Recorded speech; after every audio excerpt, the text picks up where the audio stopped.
The other day, my daughter wanted more makeup. She was running out of some things and she didn't want to go to the stores to buy it. As a good dad, I said, sure, I'll do it, even though I know very little about makeup. But I wasn't a total moron. So I grabbed the items that she had that she wanted refilled, and I took them with me to a store. And what happened next was incredible simply because it happens all the time. And yet I hadn't been paying attention. See, when I got into this store, and it's during COVID, and so there's very few people in the store, and even fewer staff working the store. One of those big retail shops for makeup, and we all had our masks on, but we're all stepping back. And because the salesperson was helping one or two people before I got there, I just stood back, and for a moment, I just watched. I just paid attention to what was happening. And what was really interesting was there was one person there who just was very hesitant. Like, what happens if I buy this and it's the wrong product? What if it doesn't work well? And so the salesperson was talking to her about the guarantees, the money back guarantees, the ability to come back and exchange it. And by the way, you're not going to exchange it, but this will be perfect for you. But if it's the wrong shade, you can come back. And they were going through that cycle, and you go, okay, right, I get it. At the same time, there was someone else who was looking at, and so, the salesperson would get that woman kind of handled and then look at the next one. And this one was looking at a sales, end cap at the end of the aisle, and there was just one or two items left. And so the salesperson was using scarcity, right? Like, these are going to go if you decide later, we may not get them back in stock, right? Their a whole scarcity pitch, and the woman was really getting close to buying it, right?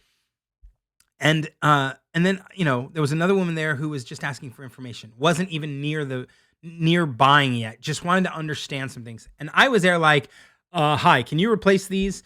And the woman was like, well, we don't carry that, but we do carry this. Let me take you to where it was. And so we were going through it, and she was doing but if you also buy this and this, you'll get this kind of discount. So it'll be cheaper in the long run, right? If you buy a little more. And I got the stuff I needed to, and I took it back home and gave it to my daughter. And for the most part, she was happy. So mission accomplished.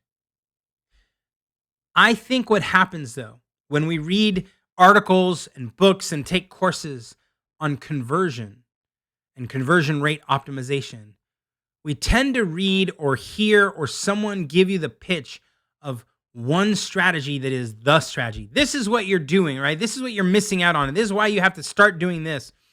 And we think that our buyers are a monolith, right? That they're all the same, that they're all at the 1 yard line and we just got to get them over the line, or that they're all at the 50 yard line and we got to educate all first. And the reality is that's not the case. As I sat in this store for the first time and just watched as a salesperson used different strategies to navigate different situations. And so that's why I wrote yesterday, right? I was online and I said, hey, if someone's unsure, use social proof, right? For those of us growing up, when we first started watching commercials around toothpaste, it would be like 4 out of 5 dentists recommend Crest. And you were like, or Colgate. I don't even remember which one they recommended. But the point was, right, that social proof would get you over the line if you had a lot of hesitancy. But if you're incredulous, right, like you're not sure you even believe the pitch, use guarantees, right? And if someone is like, ooh, I'm interested, but I'm not sure yet, like I'm close, but I haven't decided, use loss aversion, right? Like drive the point home and get them over the line.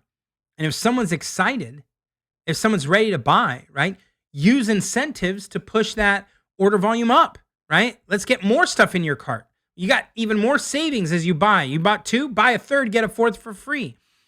There is no single strategy for conversion.